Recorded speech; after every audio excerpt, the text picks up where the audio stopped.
present from the people who brought you Friday the 13th. Now comes Don't Open Till Christmas. A homicidal maniac is loose at Christmas. His target is Santa Claus. No one dressed as Santa Claus is safe. His death toys are a spear, a gun, an open razor, a dagger, or a garrote. Execution by any means. Don't open till Christmas.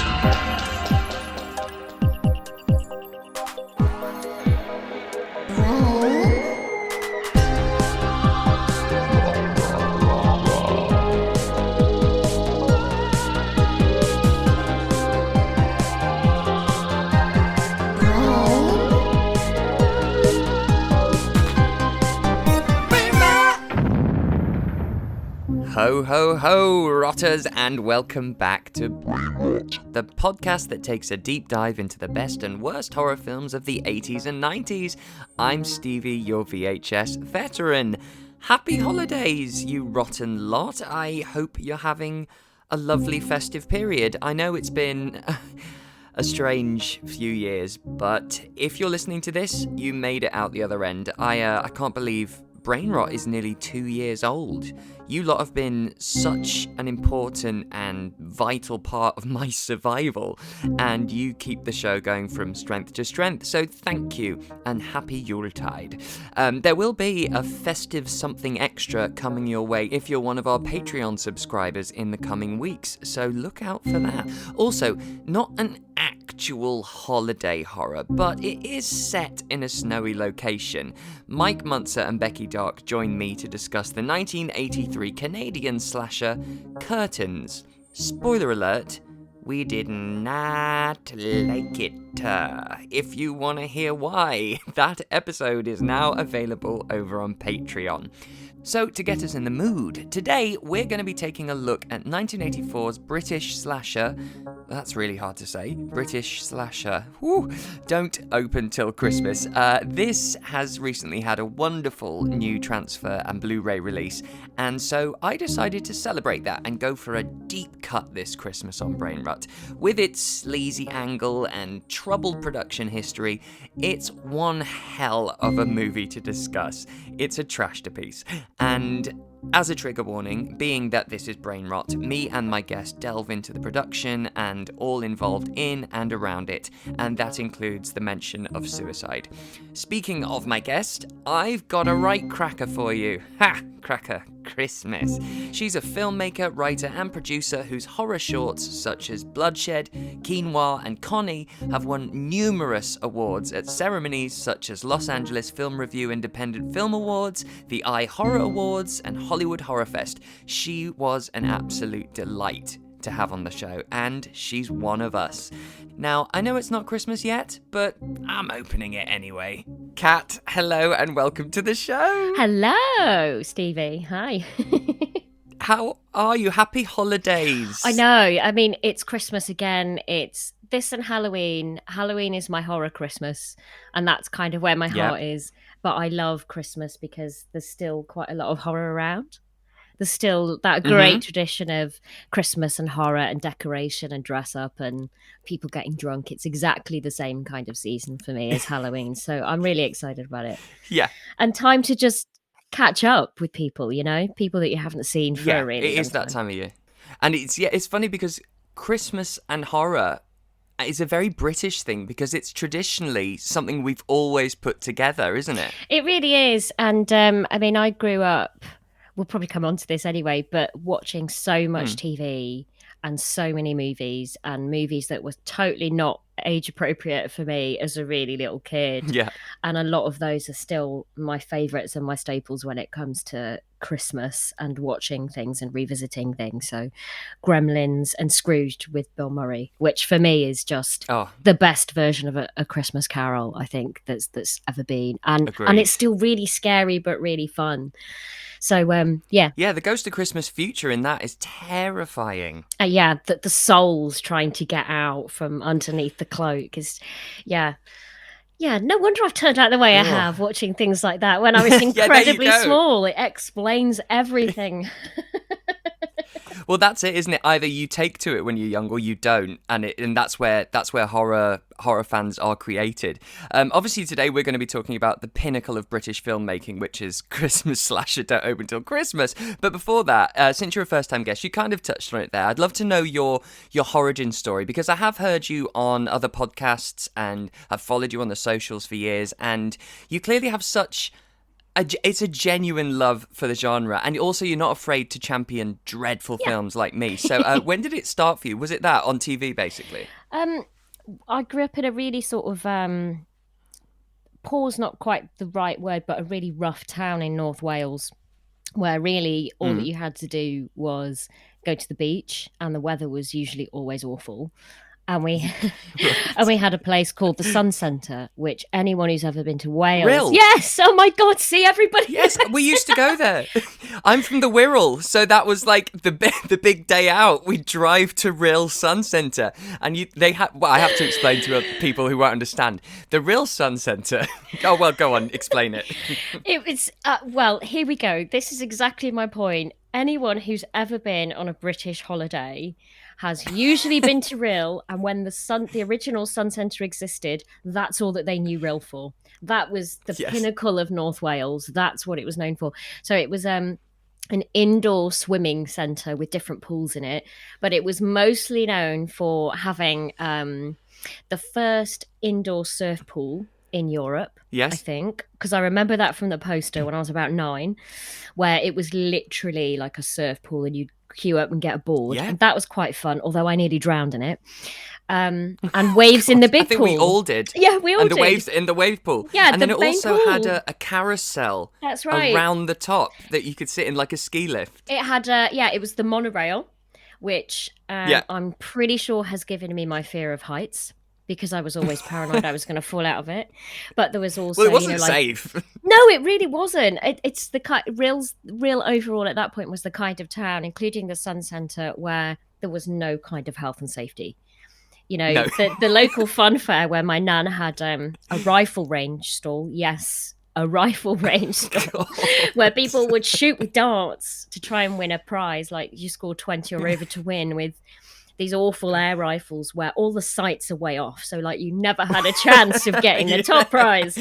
But all of that sort of old 80s, early 90s Rhyl mythology was devoid of any kind of health and safety or monitoring of those things. So we had, I'm going slightly off topic, but we had no, please, our roller coaster where one of the cars actually flew off off the coaster and across. Oh my God. Actually across the park, and everyone was like, oh, have we killed people? It's like, no, they're fine. Let's just get the car back on the tracks. Walk it off. Yeah, completely. So I guess that's another thing that kind of twists you a bit when you're a kid. You're like, I'm sure it's safe. I'm sure it'll be fine. But the Sun Centre, that was kind of one of the main things that you could do. And it had this amazing main pool that would have a tropical thunderstorm, and they'd announce over the tannoy, waves in the big pool, waves in the big pool. And everyone would run. Yes, everyone would literally run from wherever they were in this building to jump and just feel the experience of tropical waves. So that was kind of all you had to do. And so to escape that kind of, because when you live there, you don't go, it's not the kind of thing that you go to all the time. It's like living in London now. I don't think I've been to the London Dungeon or the Tower or any of that stuff since I've lived here. I go to art galleries and lots of film stuff, but most of those tourist attractions, you just, when you live somewhere, you don't go very often, if at all. So there wasn't a huge amount to do. So I became sort of obsessed with books. I was a really early reader, and anything that would feel like an escapism from being really bored and feeling really lonely, to be honest. Right. And so TV and film was great escapism. And my mum has always been an enormous film fan, and particularly horror stuff. And so we had several video stores in our local town, and we didn't have a lot of money, but they used to do deals like, I think it was 3 for £3 and then 5 for £5. Yes. And so we would just get all of the old Palace videos and Vestron videos, and just that was kind of my weekend till ridiculous hours of the morning, which is fantastically irresponsible of my mum and dad, but was a great education for me and really helped to grow my imagination and made me curious about filmmaking and why things are edited in a certain way and why scenes are more effective than others and how makeup works and how Freddy Krueger wasn't real, it's all makeup. And yeah, so you had that same eye that I did, because Love you it. were, I guess, fascinated by it more than scared. And that's exactly what I did. And we're from the same generation when, videos were kind of the babysitter. It would keep us so entertained. And, and if you had parents that allowed you to, get whatever you want because they could see that you weren't traumatized, then it was amazing. And that and that feeds me into my next question, because obviously you had a keen eye for filmmaking itself. And I just want to talk, before we move on to the film, a little bit about your multi-award-winning horror comedy short Bloodshed, which does exactly what it says on the tin, right? It's about a killer garden shed, right? It is, yeah, it is. And with all of my shorts, and even like the iDance for Fright Fest that are just on YouTube or Vimeo, and there's links on my website, so anyone, you don't have to pay to watch it like some of the others. They're all sort of inspired by stuff that I saw when I was younger. So there's a bit of that sort of heritage that comes through. So Bloodshed is it's I'd like to say it's a high class mini short B movie. It's got a lot of its roots are in lots of B movie tropes, but we did it because I did the production design, co-wrote it and produced it, and my husband directed it. And it was a mad shoot, a lot of scenes in 2 days, but hopefully people think it turned out very well, or the reception's been very warm. But it's based on the sort of visuals of the old EC comics and Creepshow, which my husband and I both love. I mean, the aesthetic of it was always something. I remember seeing that when I was so young and just going, that film looks like a comic book. And it and things like Tales from the Crypt as well, and a lot of those brilliant Amicus films, all of those kinds of films. So we tried to make it look as though it could fit in Creepshow, for example. So all of that sort of music, that vibe, that style, the cuts, the performance, everything, we sort of went for that. And that's not to say we're ripping it off, because it's not. It's just, hopefully it's a nice homage to something. And Connie was based on which is basically a fantastic actress, Catherine Stewart, who was in Doctor Who and Stella, and she's doing more and more films now, playing herself and a puppet at the same time. Wow. And it's this killer, it's a killer puppet, but a female killer puppet story, of which I hadn't really seen any. But that came from me loving sort of creepy dolls and creepy puppet films, and films like The Segment in Dead of Night was a big influence on it. Magic with Anthony Hopkins, and I love Child's Play and dolls and creepy inanimate objects that can feel very human and creepy, or be a vessel for someone to express themselves, but to torment themselves and others. I love those psychological those stories, particularly with puppet films. So all of that has kind of come through from my love and passion for loads of the things that I saw when I was really little, and films that I still revisit now. Like, I still watch Child's Play. I'll still revisit that regularly. I still love, albeit some of them are absolutely crap, but I'll still love a bit of Friday the 13th from that whole series, particularly the one with, Corey Feldman, and that's a really, really good one. And Nightmare on Elm Street, I think Nightmare on Elm Street 3 was possibly the first horror film that I saw. I can't be 100% sure. It was either that or Evil Dead 2, I think. But both bangers. But I know, very different as well. Very in tone. Different, and that's why I can't quite tell which one I saw first. But I remember being really young, and then going to bed and just feeling like, oh, my friend Freddy, which is so messed up. But that's what it. Freddy was ubiquitous in that era, especially for young people, and it was aimed towards us. And so even before you'd seen the films, you knew who he was, and you were kind of obsessed with him, and you didn't even have any scenes in your head. No. It was amazing marketing. He's just, and Robert Englund's just great. I mean, he's so good. I know. And like you said, and it's a really good point, VHS can become the babysitter. And I definitely remember getting home from school a lot when I was sort of, I don't know, somewhere between, definitely between 7 and 12, which I realise is quite a broad age bracket, of kind of being like, people are busy or everyone's out, you know, you got your own key, you can get in the house. God, it's Yeah. what a mental generation. Hi I kids, go know. and make your own dinner at 10. Um don't set the house Yeah. on fire when you're making your pizza in the oven. But then putting, you know, putting a VHS on. And for me, there was something, because I love Drop Dead Fred. I'm going totally off topic. I Me really, too. really love Drop Dead Fred.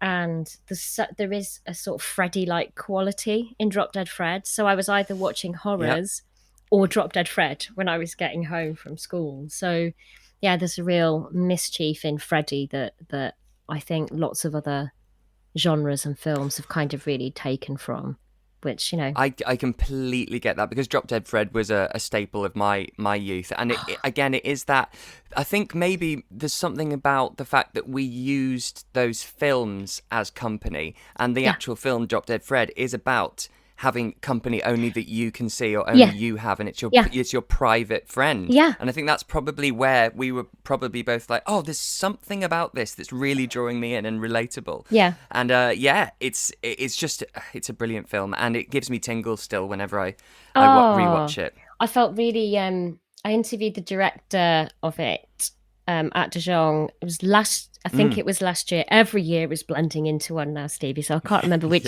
year. But it was the anniversary of the release. So I interviewed him for Film Stories. And we had such a great conversation. And there's so much of him in that film and his own sort of coping with sort of a difficult family history and feelings of loneliness. But for me, I was really I was outgoing to a point when I had to be, but I was mostly introverted and in my own world and just loved escapism. And so I loved the message behind it about, you know, being your own champion and really only needing yourself and oh god, I'm gonna start crying about it. But that's just such a big film for me, such a really big film for me. I just love it is. It's emotional, and it's, you know, and it's scary. I know it is scary, especially towards the end when she's in that the sort of the giant empty horror house type. Oh, yeah, so it's one, messed up. and also just the message at the end of, you know, having to move on and let go of the things that you use to hide behind, and becoming yourself. That's what the message, and it's so moving, but it's wonderfully packaged in this zany comedy, and. Yeah, I know we're going off topic, but I'm so glad to meet someone else who absolutely loves that film. I think it's just brilliant, and it's fun, and Christmas horror. That's the thing. Christmas horror's meant to be fun. Not all of them are, but what's your thoughts in general of sort of holiday horror? I love holiday horror, and I mean, Gremlins is just great anyway. It's great and it's funny, and I already mentioned Scrooge, which has lots of horror stuff in it. But I was thinking about some of my favourites, and there was one that came out a few years ago, and I originally saw it at Fright Fest called Better Watch Out, which I loved. I thought was really great. A kind of home invasion type story. And then with a twist, though. And it's great. But then I watched the cut that was released for cinema, and it wasn't as brutal. It felt really sort of tidied up. And I was trying to think, was that me imagining it? Because when you're at Fright Fest, obviously it's a huge horror festival. You're all in it together. You get caught up, Things can appear better at a festival. Always. With a big crowd of people appreciating the same kind of stuff as you. But I do remember when I first saw that, really, really enjoying it. And Silent Night, Deadly Night, which I think has some impact on Don't Open Till Christmas, or certainly in terms of how it was received, apart from it being a shitty film. But that's a really, really good one. And A Christmas Horror Story, which is an anthology film. I love an anthology film, because also if one story's crap, you know that there's another one right around the corner. Exactly. And a bit of William Shatner in there as a radio DJ, yes. which is, gotta love Shatner. If you're from this generation, you've got to love a bit of the Shatner. It's great, isn't it? Yeah, he's sort of the in-between narrator, the keeper type. And there's some real horror things, like Black Christmas, that is so dark and so twisted. So it's fun, but to a point where you go, oh God, she's been suffocated. What a horrific. Yeah, It's not the right. kind of fun horror vibe that No, you it's get not a with candy something cane like through the eye. no. It's Yeah, yeah. absolutely. Yeah. Yeah, I love Blood I've Christmas. discovered though over the years that I'm actually over recent years I think I'm actually quite fussy with my Christmas horror because it either has to be incredible or the worst of the worst. I don't get on well with fine or okay Christmas horror. Like you get a Yeah. lot of them on Amazon Prime, and I think often they're made to deliberately be trashy, which Yeah. feels disingenuous and it kind of a waste of time for me. Trashy movies only work when they are made with the best intentions but end up Yeah. dreadful in spite of that. And Yeah. there's a lot of Christmas horror, I think, that falls in that middle area, Yeah. and that doesn't work for me. However, Don't Open Till Christmas from 1984, although I think it began filming in 1982, 82? it was helmed by three directors over that period. What's your relationship then with this movie, and what are your general thoughts? So I had a vague when it was actually when you were posting on Twitter and you were like, "Oh, this Yeah. arrived," and I was like, "Oh, I think I know this film because it looked really familiar." And then I was like, "What's that synopsis?" And I thought, I'm pretty sure I've seen this. So I think this is something that I had seen a long time ago, and in my mind had gone, "Oh, this is so diabolically bad. Remove that from my memory and fill it up with Yeah. lots of other great video nasties instead. Let's step away from this Yeah. one." But yeah, so I was rewatching it, and I guess it depends on what cut you watch because I'm aware that there's like various versions of it out in the world, and it's Yeah. sort of supposedly possibly public domain now because people just churn out different cuts of different durations. But what I'm pretty certain of is that whatever cut you are watching, it is diabolically bad. And oh my God, it is such a hot mess. I mean, talk about roasting your chestnuts on an open fire. Oh my God. Mine were ablaze when I was watching this film, ablaze with confusion, laughter, but then also moments of going, I think this is quite good. Like the first, Right. you're like, no, Kat, no. No, I'm not. Kat, I gave it 4.5 stars on Letterboxd. So I think there's, yeah. I mean, you've already touched on some of the issues with it being such a troubled production, and I think you can see it. There's some scenes where I look and I go, that's well shot. That's quite good, or that's really well lit, or the sound's good there. But I think it's probably because it's all relative, because it feels at times somebody does not know how to use a camera, somebody doesn't know how to edit, and there's some good music in there, but no one knows how to use it properly. So it just feels. Right. I mean, I judged a school short film competition a couple of years back where like 10 and 11-year-olds had made shorts on phones and stuff, and I swear to God, some of them did a better job on their short films than extracts of this. But I'm not saying it to be mean to the film because I actually really enjoyed it, and it's from endearing. start to finish, it really is. And I started with like the first 6 minutes because basically the premise of it is it's, you know, London, early 80s that oddly feel earlier than that, like sort of late 70s. Definitely. It feels much more 70s. I was really confused about that. So that's clearly a stylistic thing that somebody's gotten wrong, but it's an interesting choice. Couple of days before Christmas in the capital, and a masked killer is unleashing terror on anyone who seems to be dressed as Santa, even if they're not an impersonator, just somebody who's wearing a Santa suit in anything that resembles anything Father Christmas. Anything. I mean, I could wear a Christmas hair clip, and I probably you're would done. have been You're beheaded. Done. That would have ended my Christmas party prematurely.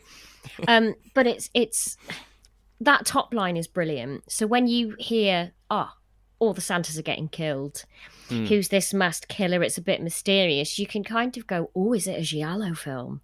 Are we going to see like a gloved killer? Is it going to be something sort of super interesting? But really what you kind of get is a sort of red herring decoy of a woman whose father's had a spear through the face, And when he was being Santa on stage at a pub party, and then her boyfriend gets questioned, but then while they're being questioned, somebody else is killed by another Santa has his face put on an open fire, referencing chestnuts roasting on an open fire. Yes. So it's clearly not. So immediately within 20 seconds, it's not her boyfriend. So you start off with what you hope will be a kind of who done it to instantly, well, it's not that person, that red herring's gone, that's expired. They've written him off, pretty quickly, that's They've fine. Cleared his name. Yeah.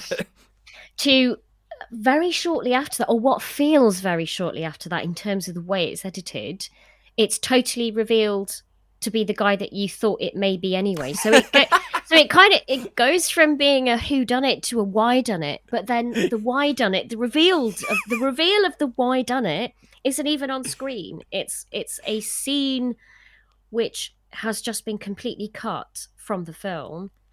And then it's just this woman, Kate Briosky, whose father was killed in the pub in the opening scene. Yeah, explaining how she knows why this guy who's broken into her flat is the killer. And I was like, I didn't see this. I didn't see a doctor in a psychiatric ward talking about this guy's brother. It was very confused, Stevie. It was very confused. Yeah. So who done it to why done it to no one done it to everyone done it to my God, what is going on?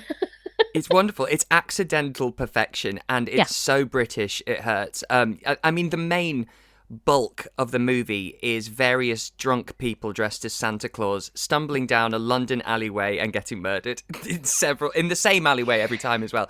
And it evokes sort of Jack the Ripper vibes in the sort of sleaziest part of town.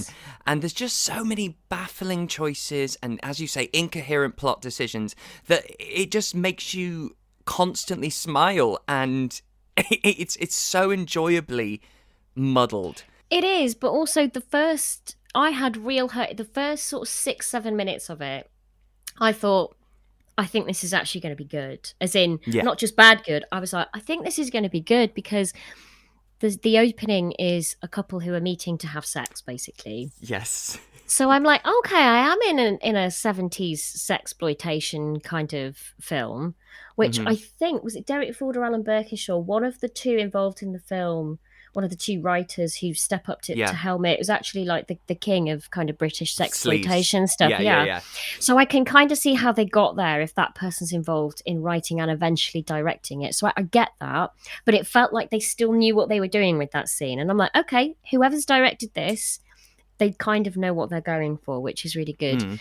And then, there's a stabbing, which is within the first 2 minutes. And then there's opening credits, which are great. Really creepy music. Gosh. Really creepy version of A Christmas Carol. And a Santa on fire. Yeah. There is a Santa with fire coming through. And I'm like, oh, someone's going for like a Halloween-y kind of vibe. Rather than pumpkin and fire, they're going for Santa on fire. And then you cut to, again, what feels like the late 70s in a party. And people just getting pissed and doing some interesting disco dancing. That's my version of disco dancing. No one else but you can see this. But it's wonderful, everyone. It's great. It's perfect. It's very Christmas party dancing. Come on, Eisteddfod dance winner, 1990. There you go. Banging out the moves. And then there's another death with a spear through the back of Santa's head. Who's this guy who's just doing what he thinks must be King Lear as an impression of Santa on stage. Yes, it's wonderful. But also my favourite moment about that, I think, is obviously this is our kind of lead girl, Kate's father. And he gets a spear through the back of the head, through the mouth. And the crowd around him react really peculiarly. Like, in fact, they don't react. They kind of look at this bleeding, impaled corpse with annoyance, like he's thrown up on the dance floor rather than died on it. It is a little bit peculiar, and it feels like someone's gone, wait, now we're rolling, and then they go, oh. Yes. But like they've just included all of it rather than you see them waiting moments for action and then doing the action. It's wonderful. It's so odd. It's just so odd, and then it becomes this sort of detective story. Yes, with Harris, who is Edmund Purdom, who's considered the lead, but I don't see how he can be. He's only in about 4 scenes. And Edmund Purdom was the original director of the film, And there'd been lots of creative differences between him and the producers, and they'd started shooting clearly some of the key scenes, and then he'd walked off it. So Edmund Purdom is one of the leads and quite pivotal in sort of telling the story. I'm using quotation marks because it's a very confused, messy story. And he's a kind of creepy detective who says things like "pretty girl," which, God, I mean, that's just off-putting in itself. But it's then the first time though we hear the phrase "the Santa murders," though, because the Santa murders. Yeah, and this is when we find out it's not just the 2 cases we've seen. It's happened a lot. I think the inspector says there's been 5 murders of people dressed as Santa, and you kind of think, well, I feel like that's now enough to pop a warning on the news. You know, something. Sorry to dampen your Christmas, but we advise maybe don't wear a Santa outfit for this festive period. I mean, you know, the deaths have been reported in the paper, so people can work that out themselves. But they also have a conversation in which Harris says, the 5 Santa murders, do we think they're related? To which the response is, it's too early to tell. What are you talking about? This is Scotland Yard. 5 people dressed as Santa under your jurisdiction have been killed in, 14 days? And you're saying it's too early to tell if it's connected. But my God, they love showing that New Scotland Yard sign, don't they? Oh, yes. In that edit, I'm like, great, we're at New Scotland Yard. And then it cuts to a shot in an office, which could be someone's living room, which... basically a student's basically made. That's it. Yes. It's like production design, desk, there you go. Desk and a lamp, that's police, right? And board with pins on. Yeah, board with pins on. What do those pins even, what do they link to? Is it someone's written rhubarb on post-its and then they've just put pins in, basically? And yet they've done all that, whatever that work is, and they've decided, no, I'm not sure if they're connected yet, these murders. What are you talking about? But also Kate Briosky and her fantastically 70s hair. I mean, there's one line when she's discussing what's happened, and she goes, "My father's just been murdered. I can't concentrate. I can't concentrate." It's like, okay, that's perfectly fine. That's a natural response. A completely natural response, and. I mean, there's no way that those guys could ever work for New Scotland Yard. I say that. Oh my! I have no idea. I have no idea about the recruitment process for New Scotland Yard. So I want to put that as a disclaimer for anyone that writes into you, Stevie, on Twitter and goes, actually. Yeah, no, carry on that. well, if it is, I'm worried because they're not great. They just tamper with every crime scene they're on. They pick things up. They sit down. It's absolutely insane. And the fact, if they're already saying that there's no connection between 5 Santa murders, I mean, I think that tells you enough. But, you know, so Kate and her boyfriend, Cliff. Why is Cliff always carrying a flute? Is it like, so we've got Jack the Ripper and now we've got the Pied Piper, so we're just waiting for Guy Fawkes, and then we've got the... Is there something that we missed? There's something everyone missed. There's something they missed when they were making the film. But there's something about him playing, there's a moment about him doing rehearsals or something being said, but so he's a flautist then. Yes, and he's we a just flautist. We haven't been told properly. No, okay. So he's just always carrying a flute, but around the house as well that he lives in. He's in the kitchen. Maybe he's about to. He's been practicing. Maybe he's just the Pied Piper. Yeah, exactly. Jack the Ripper, Pied Piper. Reveal. It's so weird, and it's obviously not him. But what I did notice is that boyfriend was very good looking, and I was Googling. My husband and we were Googling, and we were going, "Who is that guy? He looks so familiar."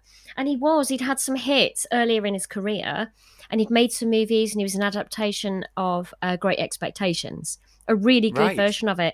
And he actually dated Nastasia Kinski for a little while. Oh, hello. So, he's somebody of pedigree, and Edmund Purdom, however bad a director he was for whatever scenes he actually directed on this film. Yes. he was a bit of an old 50s star in the MGM Hollywood system, a British actor who'd worked with Laurence Olivier and Vivien Leigh and gone to Broadway and ended up in the Hollywood studio system. So he was kind of known as the replacement star. So he took over on a big hit film from Mario Lanza. Oh, right. I didn't know this at all. Yeah, so he was quite the thing for a little while, So he but was was, quite yeah. bitter and jaded about it. And but he was the replacement star. He was, if someone's dropped out or been naughty and been fired, let's get Edmund Purdom in. Right. And he replaced Marlon Brando in a film that I'd never seen actually. And then I looked up the film and it had flopped. So that's probably why, because I thought Well, I know Brando films, and of course it's not a Brando film. So what an that's why I interesting didn't know career, him. though, to be sort of Yeah. known as the replacement guy. The replacement guy. And then he got really bitter, really jaded, and then came back to the UK and Europe and lived in Italy a lot. So in his later years, he ended up working with like Joe D'Amato and Diodato. Oh, great. Favourites of mine. Which is actually quite a really unusual trajectory. Pretty But trashy. I'd love to know why he wanted to do this. It's sort of it's very, very strange. Or it feels as though a bunch of people went, Halloween's been a big hit. Black Christmas, that Yes. was a big hit. Slashers, Yeah, people yeah, like yeah. slashers at Christmas. Oh, and let's do something a bit campy and fun and rompy horror. You know, some of those 70s kind of sexploitation films, for their sins, are really fun and actually quite Right. good for what they are, like Mary Millington stuff. But oh god, it escapes me now. The Mary Millington film that was like the longest running film to screen in London at that time. Title eludes me, but loads of those films had big stars in. You know, you had Kinnear in them. There was stars that were doing those kinds of movies. And I Yeah. did kind of wonder in terms of Alan Lake's involvement in this. Alan Lake was known as a bit of a bad boy British actor who was classically trained, had lots of problems, and then sadly kind of became better known as the third husband of Diana Dawes, the legend that is, you know, the British Marilyn, the blonde bombshell. So that's kind of how people remember him most, or for being in the papers when he was a bit naughty. But he was a good actor, and though he was kind of jobbing doing things like Juliet Bravo and The Sweeney and all of those kinds of shows, he was actually good. So he and Diana Dawes were friends with Mary Millington before Mary Millington passed away, sadly. And I just thought, if she's linked with these people in sort of sexploitation films, is this how he ended up in his step in? Don't Yeah. Open Till Christmas? So that his I'd love trajectory to into know. it? Yeah. I'd honestly love to know. It's such a weird film that I wouldn't cross over necessarily into, place yeah. him in. And he's actually, to his credit, when he's wearing the mask as the killer, that mask does look like Alice, Sweet Alice. Oh yes, that translucent sort of. They're picking some nice references that they're going for, but it does feel like they've gone, let's have that mask, let's have that knife. Ooh, gory kills. Let's castrate a Santa in Paddington Station bathroom. That's a and wonderful pour poster moment. paint in the urinal. That's my favourite bit in the whole film. I went, cool, Yes, really it's the gone for paint, it. isn't it? The poster paint. And fireworks in a car, set off in a car, basically. That's wonderful as well. To electrocute somebody. The sleaze, we're up to that bit, I suppose, where it's the photo shoot, and this whole section it's really enjoyable but also very problematic, and because like everyone is trying to convince Kate to get her clothes off, and she's saying no, even her boyfriend. This is one of those films helmed by a bunch of men, and the film had been through the hands of so many different men. You know, at one point, Edmund Purdom had walked off. Then it became one of the writers on it who first took over, I think, for 2 days. Derek Ford, I think. That's right. Yes. He's the sexploitation filmmaker who had some, you know, hits in that field. Then he went. Then Alan Birkinshaw was brought on to write and rewrite, and so it just feels like lots of different guys who probably had different visions and different ideas of, like, had they even heard the word feminism? I suspect not. Right. And if they've come from a sort of an area of making sexploitation films and having those kinds of links, they're not stupid. They know that having a peep show in there, or having a bit of boob, or a woman dressed as a sexy Santa who just flashes people, they know that they're giving something to a viewer, and they're still trying to appeal to that kind of audience. But it is it's a really problematic scene. But it's a really problematic film in a lot of different ways. I mean, not only is the all that stuff, trying to force Kate to take her clothes off. Yeah. There's not just that, but when they get Sharon, who is the one who's being photographed, and they get her in the Santa outfit, and I just had this crushing moment of going, oh, of course this is early 80s, when the cops, mistake them and go, oh, it's a couple of queers, get them. And it's just, oh yeah, of course. I feel so lucky to be in even though we're nowhere nearly there. I just suddenly God, thought, I wish we were.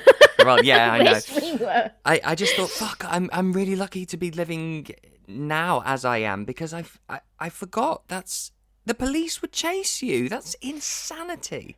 There's quite a lot of that.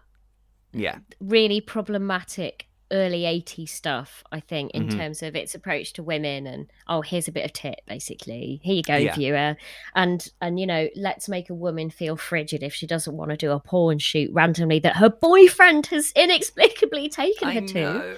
I know, it's so bizarre. And then I'll tell you what, your dad who died minutes or hours ago in a Santa outfit, we're gonna tell you to dress up in a Santa outfit.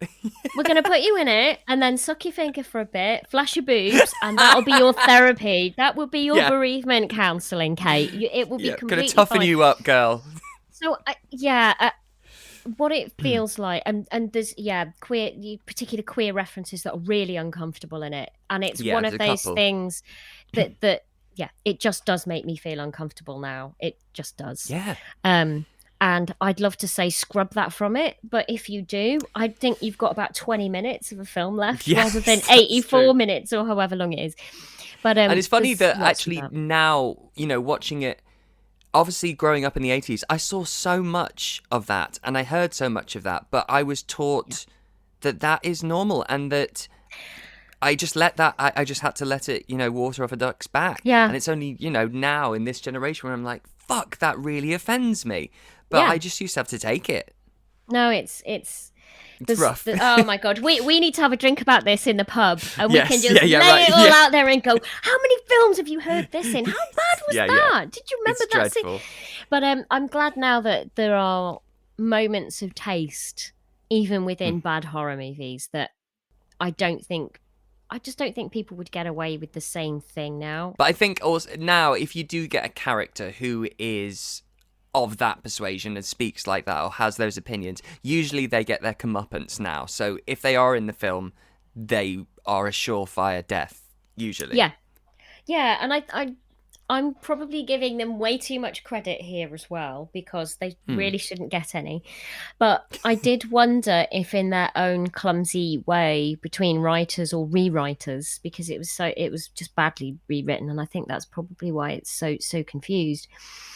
But I wonder if they were trying to place Kate as some sort of pure final girl who is, she's not like the other women in this film who are, absolutely shit-faced or shagging in a car or, at a peep show. Inexplicably in T-shirts. That girl is in a T-shirt at the peep show, which... She looks like she's selling tickets to an attraction. That's what I think it's like. But also it's a mother and daughter run peep show. That's what I didn't like about it. I mean, it's very odd, isn't it? But I just wonder if they've positioned her in that way to be different to the others. And I mean, if we want to, you can rip it open and go, or are they making a comment about the police? And, obviously they're not. But you can now, retrospectively, if you want, go, well, that's just a representation of what the police were like in the early 80s and how it was... I think it's difficult, isn't it? Because with things like the Sarah Everard murder and stuff like that, that has all resurfaced, and that was absolutely horrendous. All of that kind of vibe has resurfaced. Our trust... Yeah. More and more things just kind of keep coming to light, and the car park murder in Sydenham from the 80s that's never ever really been resolved. Nope. There's just things that smell of is this even a word? Crookery. I hope I've just coined a new word. I bought it. Crookery. Yeah, I think good. People would know what I mean. And this is all in Don't Open Till Christmas. So there's a later segment in the film. And I say segment because some of it is so confused, it feels like vignettes. And the way it's cut, it's like an editor's gone, I can't do anything with this. Let's just cut. There's transition. Yeah. What transition? I've got absolutely no idea. Or somebody's done it in a day. basically. But it cuts to a later scene where Kate has been told in a visit to a psychiatric ward, which is completely not in the film. It's not there at all. By a doctor on a ward that Inspector Harris, the lead detective, has been visiting his brother there, who was committed years and years before, and his name was actually Harrison, and he changed it to Harris to not have a link to his brother, because no one would ever think Harrison's Harris. I mean, this in a weird way reminds me of something in my family, because when my granddad's family fled Northern Ireland for whatever dodgy reason it was to come to the UK, they decided their name was O'Hanlon. If you drop the O, they'll never find us. So just Hanlon. Just Hanlon. Nobody else in the world is called Hanlon on its own. I don't think it's even a name. But they just went, drop the O. It's fine. We'll be in a different part of the alphabet. They'll never find us now. So it feels like that. Harrison to Harris. It's kind of weird. And she's found all of this out. But also, but obviously we don't see that happen. But one of my favourite moments is her finding out about this psychiatric unit, because there's a wonderful character of Mrs. Shelley, who's the housekeeper. The housekeeper. Yes. And Kate calls her and says, "Oh, is Harris there?" And she says, "No, he's at Parklands, but he doesn't want anyone to know that he's at Parklands." And she goes, "What's Parklands?" And then she just replies, "I've said too much." And hangs up. Chief Inspector Harris's apartment? Could I speak to Chief Inspector Harris, please? Oh, I'm afraid he's not in. Who's calling? My name's Kate Brioski. Today's the day he visits Parklands. He goes there once a month, regular as clockwork. Parklands? Do you have the number there? Oh, I don't think you should ring him there. Oh, please don't mention that I said about Parklands. I don't think he'd like anyone to know about it. About what? I've said too much already. Ring him at the yard this afternoon. Yes, all right. Thank you. And she's got this look of like, it's just really it's a really peculiar face. It's just such a peculiar face that she does at the camera, and it's wonderful. So Kate clearly goes there and speaks to this doctor, and he says, "Oh, Harris, he's been visiting his brother here. His brother's recently released. Ding dong, it's Giles. Alan Lake is the killer," which we as a viewer already know because it was just revealed to us.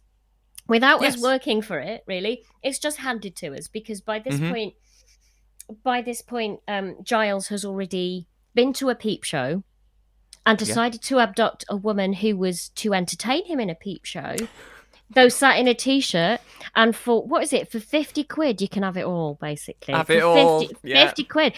Do you know what, though, in terms of inflation, when you think, Stevie, what's that in today's money? How much was 50 quid then? Was quite a lot, because I think people were buying houses for like 7 and 8 grand. That's quite a lot. Actually. So I'm like, was she a really like high class escort, or was the value of prostitution greater back in like 1982? I think she's running a good business. I mean, because also after someone is killed on the window in front of her, she's back up and running later that day. You know, there's no crime scene. She's just like, I got to get those 50s in. But I mean that blonde girl, you know, I don't think it's a peep show. I'm just putting it out there. I don't think it's a genuine peep show. Just my vibe. But then obviously Alan Lake is there to abduct her, and you see the breakaway glass go, and then hands go through, and then it sort of pauses, so you can see he doesn't actually grab her or touch her. So it's like, you could have just cut that, and that would have improved that scene. You didn't have to leave it. It's sort of weird. It's just interesting really editing choices there. There's quite a few moments like that where you go, why was that left in? Like there's the moment with her when he says, "Now don't run away." And she says, "I promise I won't." And we get a shot of her crossing her fingers behind her back. Why show us that, though? Just let us see that she deceives him. Stevie, in my notes, I was just like, no victim held captive would ever go, cross their fingers. Who's that for? Nobody is there unless they know that they're in Eye of the Beholder or Big Brother, and they want to show. Nobody actually does that. It just made me go. Somebody really doesn't understand women and victims. Nobody's Or seen a really filmmaking. good. Yeah, no, it just made absolutely no sense to me. But It's wonderful though, because I was like, why are we seeing her cross her fingers behind her back for no one?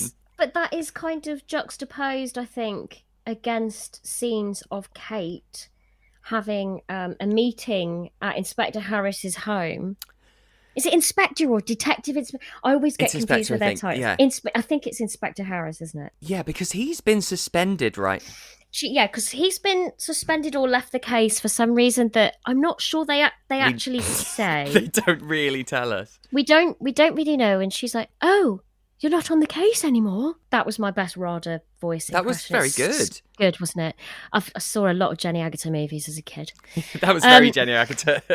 It's like, "Oh, you're not on the case anymore." Very.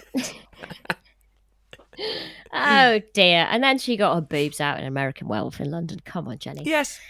Anyway.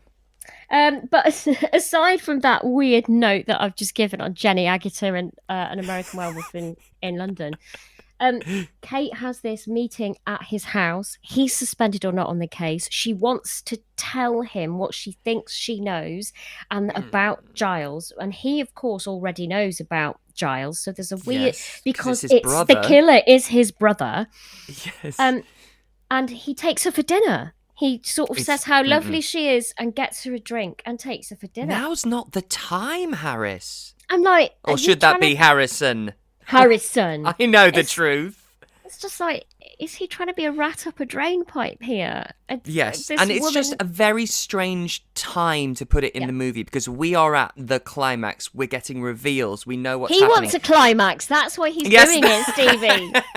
He wants a happy ending in this movie. Yeah, but it's just such a drop in tone for where we've been sort of gradually building up to. You know, we've got this woman who's tied up in a basement who randomly turns out to be the final girl, not Kate. And it's just, we're focusing on the wrong things at the wrong time, it feels like. And we've also had, you know, between every scene of dialogue, we get another Santa kill. There's the guy who's chased by the punks and jumps inexplicably off a bridge, even though the punks have gone, ends up in a weird art installation, kind of London dungeon. It's London Dungeon. Yeah.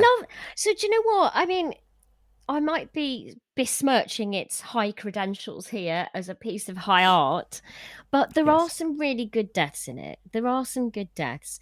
And so, you know, like the castrated Santa, which I think is London Paddington Station, because there is a sign that says this way to Paddington and the shops. So I think it's Paddington Station. And, you know, lovely deaths by an old pub that's still there, Charrington's pub that's in Wapping. I looked it up. That's just down the road from me. Sad. That's how sad my household is. What's that pub? It looks familiar. I love that. That's why I'm so excited to have you on, because you do so all of this geeky. incredible But in deep dive fact, research. I can actually tell you, it's the Town of Ramsgate pub in Wapping. That was the pub used in Don't Open Till Christmas. And I've been to that pub, the Ramsgate. Yeah, because I thought I'd been there, because I was looking at it going, I think I know this pub, but I thought it was somewhere more in the Soho area.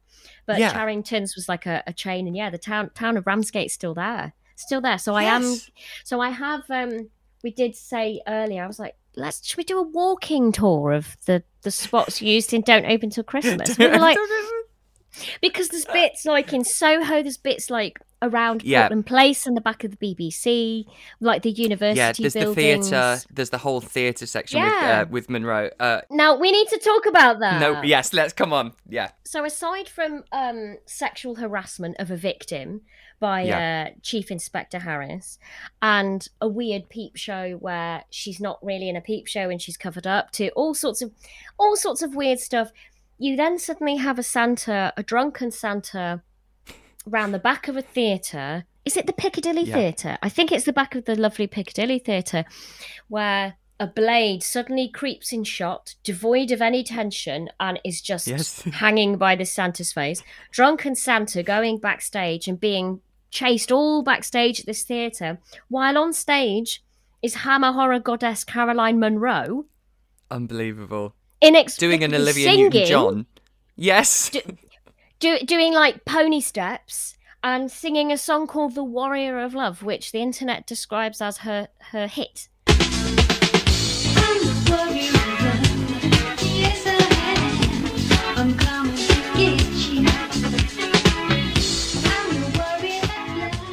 But I didn't know. I'm not actually. She's a good singer. She's a bit Kylie. She's got a vibe going on. It's a I'm tune. into it. I didn't know she ever delved into that in real life, though. I thought it was just for this.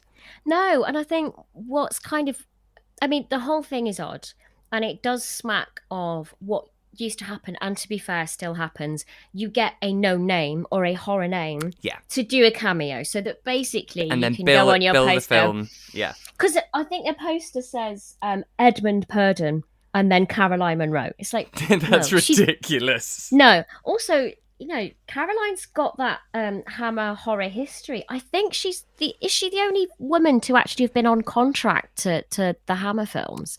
Like actually, possibly, locked in. Part of the rep, yeah. Completely. And she's actually really good and obviously beautiful. But most people would know her, I think, as the woman from the still photograph, having her in a dress, having her shoes shined by two little kids who are kind of looking up her skirt. That's a really famous image, right? Famous image. People know that image. And she's absolutely stunning. And she can sing. She can sing. But it's weird. Yeah. There's several minutes of just her on stage. With an empty auditorium, I might add. Well, that's what made me confused. I was like, okay, she's in a theatre. Is she shooting a music video? Music video, yeah. Or is she doing a live concert? So I was like, this isn't a live concert. So I was slightly confused. Basically, that whole thing's confusing. And then Santa just running around and then getting sort of chopped a bit. And then just as she's approaching the end of her song, up comes the trapdoor. Up through the trapdoor is this Santa with the machete in his face, which is actually good. It's a nice little bit of practical. Nice little bit of B-movie practical stuff. That's a moment where somebody's gone, I need a name for this film. Yep. Is 100%. Anyone going to remember Edmund Purdon from that film where he wasn't Mario Lanza but had Mario Lanza's voice? So Maybe it feels like she's there for that. It's like when Robert Englund turns up in loads of stuff now. Or, exactly, always doing that. And you can bill him as being in it. But also she was, at this point, she was really trying to move into the more Hollywood side of things because she'd been in Maniac and then there was this and then she was going to go on to Slaughter High. And so I think she was trying to become more of the American slasher style. Yeah. And because this was one of the very few real British slashers that follow the formula. And so I think that's probably why she said yes. A good bit of cash. She gets to promote her song, and it's only an afternoon shoot. And it is, and I mean, she is very. I know she's obviously busty and curvy, but she looks still very English Rose as well. Definitely. So it wouldn't be hard to go, could I be, well, God, this sounds ridiculous. Could I be the next Jenny Agutter? Can I do bigger roles in America? Can I do this? Can I do that? But it's an interesting that you mentioned Maniac, because that is, in terms of horror films, I love slashers and creepy doll films. I mean, if you're a horror fan, you can't go, oh, zombies are my favorite genre, or just vampires. You love a bit of everything, but slashers have been like a consistent favorite for me. And they're comforting. Especially it's when if a formula works, there's a sort of relaxed feeling I get when I put on a slasher, and I know roughly what's going to happen, and therefore I go into a sort of fugue state and let it just happen. Yeah. It's really cool. Yeah, and you know what? And included in slasher, I am classing giallo because I love giallo. That's why I was desperately hoping that this would be a clever sort of slasher. It has elements, doesn't it? Though it teases it. It tries with the blades. Yeah, but it's such a confused MO that Giles has as a killer. I mean, is it death by strangulation? Is it death by machete? Is it death by just stabbing? Is it death by fireworks in a car? I mean, it's really... he reveals he has a souped up shoe and he has a blade shoot out of the toe of his shoe and then uses a knife by hand to kill that person. So it's incoherent. I mean, maybe it's for extra balance. I don't know. Maybe it's not actually a weapon. No, it's just a kind of confused. It's just a kind of confused film. But Maniac is one of my favourite slashers. That version that stars Caroline Munro, but also I loved the Elijah Wood one as well. Yeah, me too. They're both. I think they're both great, but I think part of it and what separates them and other good slashers actually is a good coherent story and a really good performance. So obviously, like Halloween, Jamie Lee Curtis is really good as that final girl. I mean, she's just really good. And Maniac, the Maniac, he is so. Is it Joe Spinell? Yeah. Is it, God, he's so good. I really feel for him. He's so messed up. You see, there's more going on. He's not just. There's He's lot not just going on playing there. a killer. Yeah, you can see there's a trauma and there's a trigger, and that's all you need, really. And it makes you sort of feel for him, and that's Definitely, yeah. Even He's in ill. slashers, I need to care about someone for any kind of movie, whether they're a bad guy or a good guy, to feel more invested, to have that investment in it. And I thought this was gloriously bad fun with some really cool moments. We should talk about the ending, which is a particularly well shot ending. It's it's actually really, really good. And there wasn't enough, I think, in terms of character, which takes you back to the script and the narrative and it being completely messy. So you don't get that through line of, do I care about Kate? Oh, no, I don't. Oh, is the Peep Show girl who I'm meant to be? No, I'm not. Alan Lake, who is mostly a good actor, but I think this film is really not good. He actually, Diana Dawes died earlier in '84, and he was sadly a death by suicide before this film was released. He did, which is also a sort of strange link, I think, back to Mary Millington, but also another actor in this film had a really troubled time with drugs and drink and depression. The guy who plays Cliff, the boyfriend, Jerry Sundquist. Another sort of another suicide case. Some extremely sad stories around this piece. But there's also that thing where you just kind of go, I know it sounds terrible, but he didn't see how bad it was. Do you know what I mean? No, I do know exactly what you mean, especially if someone is of a disposition where things clearly affect them. Completely. And I think he was at such a down moment in his career as well.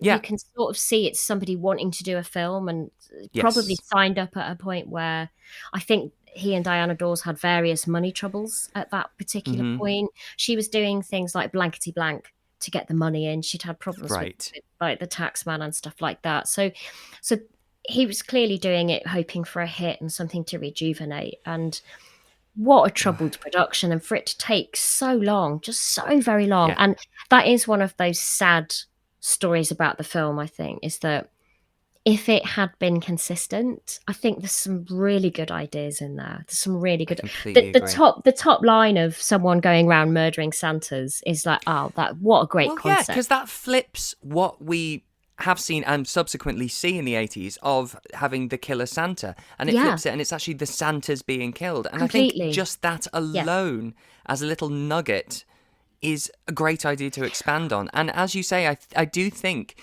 the troubles of production and everybody's personal troubles, there's so much going on in this film and within everybody in it that I think that's where it just falls apart, which kind of isn't any one person's fault. It's just a mishmash of shitty things. Yeah, but it went from having a director star, which has its own challenges anyway. Yes. To two different writers on it, one of which directed it for 2 days, and he used to make sexploitation films. So, I mean, you can see where that influence kind of comes in. And then the editor had a go at one point. And, right. Editors are a hugely, this anyway, editors are such a hugely important part of the filmmaking process anyway. Most of what happens on a film actually happens in the edit. It's that person crafting the options, order of scene, making suggestions, really crafting that storytelling, that and the script. That's so important. So you would go, okay, if you've got a good editor, maybe they can weave more of a narrative into this, and it kind of just doesn't happen. Lots of vignettes, lots of nice moments, stuff that's well shot mixed with stuff that's absolute shit. That my 4-year-old could do better on her Kindle with her camera. Right. And that is the reality of it. Some scenes where there's clearly sound kit in the right position, and others where they're like, there was no one on sound that day. They've literally absolutely gone 20 minutes in a flat. some production design where they've got a nice location, but others which are offices or Kate's flat where they've just literally taped up a piece of tinsel that hangs down vertically in the back of a frame to fill a That's frame. your lot. That represents Christmas, yeah. that's kind of it. So it's such a mess. Yeah. But to go back to that Alan Lake point, who honestly, when he's there in this creepy Alice, Sweet Alice mask, you can see he's doing a good job here. He's working his arse off. Bless him, seriously. Not handed an easy script or an easy film to be in, but then most of them were probably better than this film. So it's hard to say that a film like this does anyone justice. You know, Caroline Munro, though, she does come out as the glittering, shining star of it. She absolutely does. Yes, you remember her. You remember that bit. It's interesting, isn't it? The thing is, I do really, really enjoy it for what it ended up being. It's the whole final reveal when we get the flashback. I enjoy that, and this again feels much more 70s, and we see that his trauma was from seeing his mum kissing his Santa Claus, and then she's accidentally murdered and falls downstairs, and he's been given a penknife, as I did as a child. I was given a knife as a Christmas present, a Swiss Army knife, and that's where it all comes to a head, and that's what began it all. But then we get, because we haven't mentioned that earlier on, Harris has been given a present that has the titular note on it saying "Don't open till Christmas," and it's a fucking bomb. So we do get Guy Fawkes after all. Well, I mean, it is really, See, those bits of it, the way they do it as a flashback, I'm always, as I think you are too, really funny about dream sequences and Not flashbacks. a fan.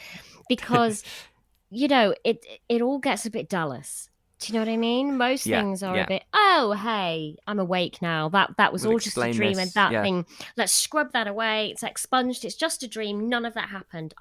When that happens, most of the time I go, fuck off, fuck off, fuck off. Absolutely not. Give me a narrative, serve me a story, and don't patronize me and tell me, don't worry your pretty little head about it. It's just a flashback. But in this instance, God, that was a lot of bad language in one go. Sorry. No, please. Anyone who's ever been to a horror festival swears. Anyway, I don't know. I don't know many princesses at horror festivals. I'm pretty sure all my listeners swear. If you don't, don't at me. No, they'll come at me instead, probably. Oh yeah. but it's actually one that serves to try and make sense of the mess of what's been going on, because it went from a whodunit to, as I say, it's handed to us who it is. It's the lovely, slightly glamorous Alan Lake British star. Mm-hmm. And then you're like, oh, okay, so why done it? So at least it gives you a question of, well, why has he done it? Then you get that served up to you as a piece of dialogue without it even being a reveal scene. It's just someone saying what's actually happened. But then you have the girl who's been in the peep show, who he's held captive and has crossed her fingers behind her back to say, I might get away. Will I be good? Will I try and run away now he's uncuffed me so I need to eat? Or will I not? Hey, viewer, fingers behind my back. Guess what? There's going to be trouble now. Really signposts it for us. Yeah. Canto thigh slap. And then she manages to hit him with a piece of wood, run up this building that looks nothing like the basement that she's been held captive in. Must have been shot in a completely different place, to a point where he then is swinging a chain at her. Is it swinging a chain at her to get her? Then she inexplicably has the strength of 10 men, wraps it around him and pulls him over the banister. Maneuvers him. Maneuvers him. But Alan, bless him, does a nice run and jump to help her. Yes. He's going for it. He's action man. He's $6 million man.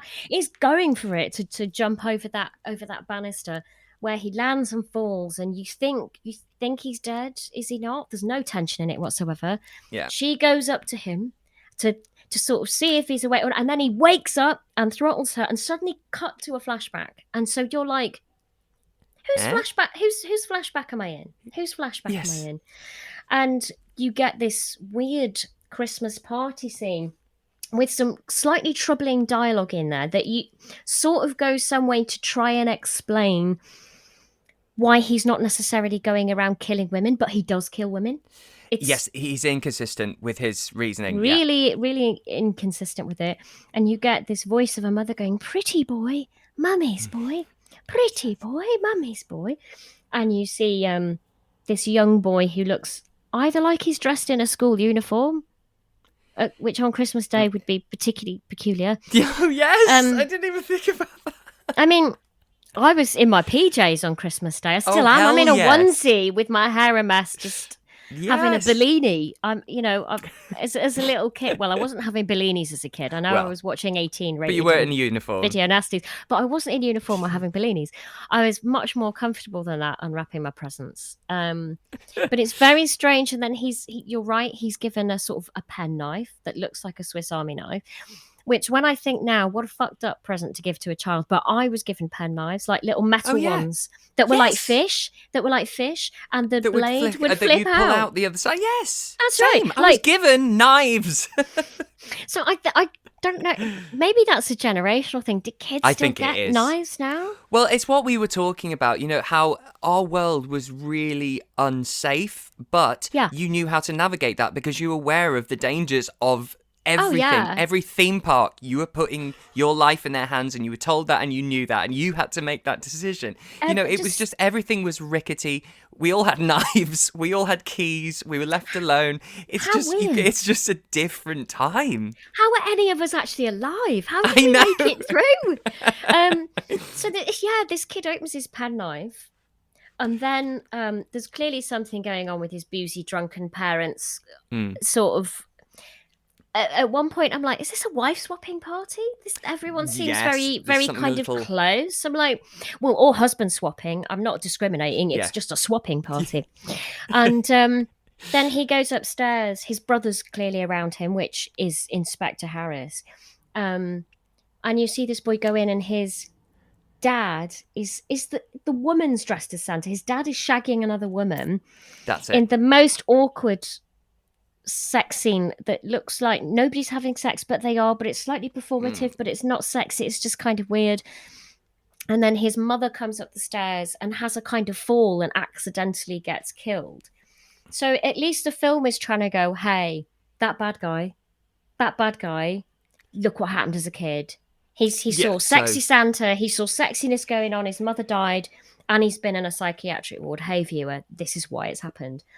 Yeah. But then you cut back to Inspector Harris waking up in his, it's his dream, but it's his kind of flashback explaining it for us, which is kind of weird and confused. And he goes to open this present that's been delivered earlier, which says, don't open till Christmas, which is brilliant. And the note is, I think is it from your loving brother? Yeah. Yes, Christmas present from your loving brother, which is typed onto the card, not handwritten. Found time to do that. So arguably, you could explain that away and go, because he didn't want his handwriting getting recognised, and he's a policeman, he would know. But the fact that it said from your loving brother gives it away anyway. It's no great mystery. And then he opens it, and it's a musical box, basically playing the music from the opening credits, which is really good and really spooky. And Inspector Harris sits there enjoying his Christmas Day, and there's a pretty impressive explosion it's sizable that made me go, oh, someone did make a film, right? It wasn't shot by Lego people holding potatoes on straws. Yeah. It's actually been made by people. It ends well. And it's good. And the end credit music is good. So it's, the first 6-7 minutes gave me great hope. There's 2 or 3 deaths. There's the couple who get murdered in the car. Well, one death we see. We don't see the woman get killed, so debatable. Yeah. Yes. You've got then Kate's dad getting a spear through the sort of face or mouth. You pretty early on see this mask that doesn't make a comeback really later on. It's sort of there and sort of not. Yes. You've got a bit of creepy Alan Lake in there who's well worth watching anyway. And some great music, some of it just really badly misplaced. It's just sort of all over the shop, but there's enough to like about it, I think. So I think your Letterboxd rating is pretty good. Well, that's the thing. Everyone knows how I rate things. I don't rate by how good a film it is. I rate by how much I enjoyed it on that specific watching. Yeah. And it's not me saying, oh, this is a 4.5 star film out of 5 because it's a brilliant film. It's because I got that much enjoyment from it. And of course it's terrible. It's not a great film, but there are enough good elements to make the bad elements enjoyable, is rather than just being all dreadful. And so I think it's I know it's had a release now from Vinegar Syndrome, which is region free, which is great. So anyone can get that. Annoyingly, you'd have to pay quite a bit in shipping because they are based in America and don't have distributors here yet. But I think it's worth it though. I think it's worth it. And it's a lovely transfer. There's loads of extras, and I think it could easily become, especially my listeners, an annual watch, because you don't have to sit and concentrate. You can be topping up your eggnog or, popping your orange in your Bucks Fizz while it's on if you want, if you're that way inclined. Well, because you're not going to miss a key narrative moment in the film. That's the important thing. So actually, it's very clever. You're not going to miss a key story beat because the main ones aren't even in the film. No, exactly. So they've been taken out. But what I would love, we should set this up, Stevie. Get this on at the Prince Charles. Get a whole bunch of people down, because we could hand out little key moments for the script, time code on it. I can't concentrate. My father's just died. Concentrate. It's such an interesting choice, that. Well, there we go. Let's try and get this done by next Christmas. We'll try and get it on at the Prince Charles. And don't open it till Christmas. But don't open until Christmas. Listen, Kat, I just adore you. I just think you're brilliant. I think you've got such a warm energy. You're so knowledgeable, and I'd love to get you back on at some point. Honestly, you're just a brilliant guest. Tell everyone where they can follow you and your stuff. You can find me on Twitter, which is my sort of main universe. And I've curated it well now, so I don't see all the negativity of the world. I see things like Brain Rot and Stevie and Evolution of Horror and the joy of art and new films and people that I really like. So you can find me on Twitter. It's at Kitty Cointreau. I know, that's messed up. Why is it at Kitty Cointreau? Long story. The internet tells you anyway. There'll also be a link down in the show notes. Thank you very much. Yeah, at Kitty Cointreau, and my website, which has got links to where you can see Bloodshed and Connie and Quinoa. I don't even know if I've put Quinoa up yet. I should do that. Yes. What a terrible promoter of my own stuff. I made a film, it did fine. Okay, fine. And then the Fright Fest ident so Shushberia that I did, which is a nice little homage. I hope it's a nice little homage to Shushberia. Nice. That's on my website, and loads of other idents that I either co-wrote or directed or produced. They're all there. And what's the website? That is catdavies.com. There you go. Cat Davies. I spell it as Davies because it's the North Walian Welsh person in me via Liverpool, via Manchester. And I've got a film in development with Cato Pictures, so that's my feature film. Let us know. Let us know when you got more news on that. Rewrite after rewrite after rewrite. Sure. But there's lots of stuff. There's lots of stuff coming, and now that COVID is hopefully settling down a bit, I can make some of my shorts that were on ice for years. They've just, the money was in the bank to do them, and then COVID hit, and I went, oh my god, I want to make my other creepy puppet film. Let me make stuff, but it's good. It feels like we're finding some sort of semblance of a reasonably normal world, apart from a crashing economy, political despair, and the rise of the right. Yes. Merry Christmas. Yay. Merry Christmas. Now, on that, thank you again so much. I've absolutely adored this. Thank you. You too. Always a pleasure, and just lovely. What a great Keep podcast. doing what you're doing. Podcast. Bye, my love. Bye. There we have it. Thank you so much, Kat, you brilliant head. Can't wait to have you back.